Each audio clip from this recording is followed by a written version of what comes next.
Ohangaron tumani Ubayd mahalla nuronlarning aholiga murojaati.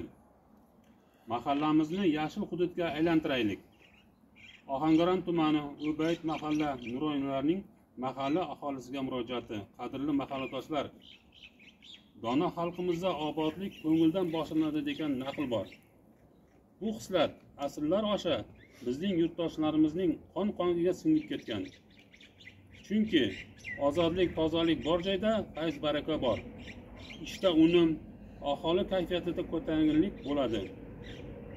Obodlik esa shubhasiz o'zingiz yashaydigan ko'chada va mahalladan boshlanadi.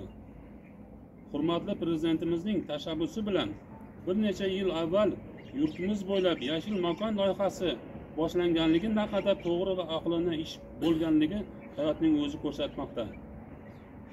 Shu nuqtai nazardan mahallamizning bunyodkorligi va ozodlik maskaniga aylantirishda mahallamizning barcha aholisi bir yoqadan bosh chiqarib faollik ko'rsatishi insoniy burchimizdir. Aziz yurtdoshlar, xalqimizda yaxshidan bog' qoladi degan purmona hikmat bor. Milliy qadriyatlarimizning sodiq qolgan holda oiladan bir farzand dunyoga kelganda o'shaga atab ko'chat ekish, hashar yo'li bilan bog'lar yaratish, uylarimizning atroflarini ko'kalamzorlashtirish kabi ezgu an'analarimizga hamohang tarzda mahallamizdagi har bir xonadon tomonidan kamida 20 ta tub mevali va manzarali ko'chat ekishga chaqiramiz. Natijada mahallamizda 530 ta xonadonda 10.600 ta ko'chat ekilishi tashkillashtiriladi.